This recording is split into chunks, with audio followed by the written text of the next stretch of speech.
in summary of all these things that are going on, I just think there's so much we can do to support young women as well, girls particularly. There's some brilliant charities like the Girls Network that I love and I have mentored for before. The Girls Network work with disadvantaged women. They tend to be around 14 to 16 and they are usually in schools, and they pair them with a mentor. So it will be a woman in a leadership position or in their career, and it's someone that they can look up to. And I was really surprised when I worked with my mentees to see some of the challenges they were having as 14-year-old girls. So I've had two mentees while working with the Girls Network.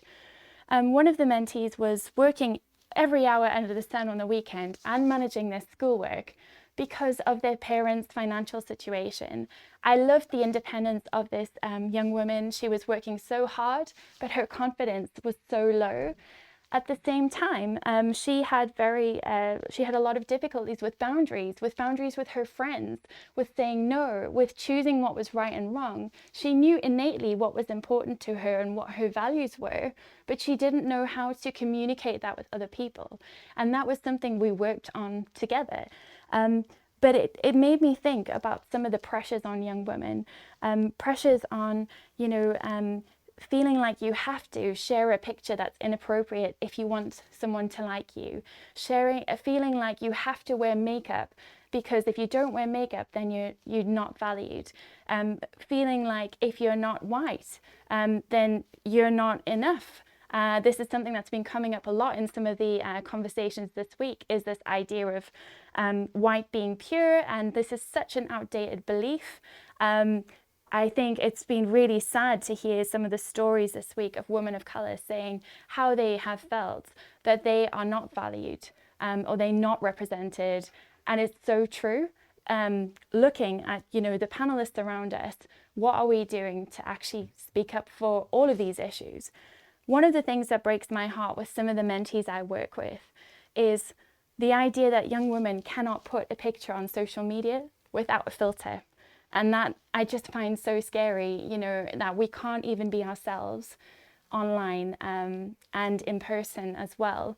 And I think it can be really worrying that with social media, we can see so much online that doesn't give a fair representation of what life is really like, what life is like behind the scenes for that person. So the comparison that happens for young girls between themselves and each other, we don't have enough data to understand the ramifications of social media. So what's going to happen in the future once we've had time, to see how this plays out, how it's affecting our minds, how, we can be challenged in this way.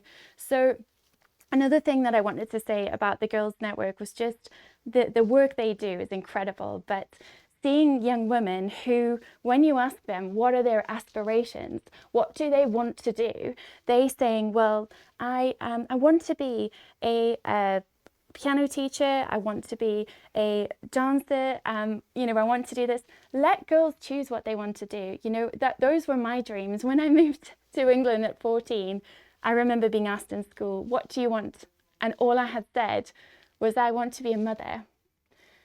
And I was 14 and everyone in my class laughed at me. And I find it really strange that at 33 years old, I've achieved so many things. I have 2 degrees, I've won awards, but I'm still not a mother. And that is something that I find really jarring with my dreams at 14.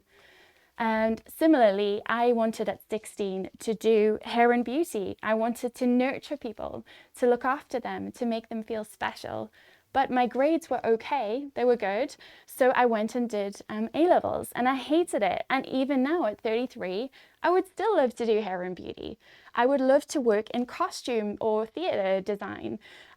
So again, let women choose what is right for them, give them the options and empower them. I think the biggest reflections I can say from all of it I've learned this week is make spaces. If you look around the room, you're on a board, a steering group, a panel. Who is not in that room? Who could be there? Who could be adding value?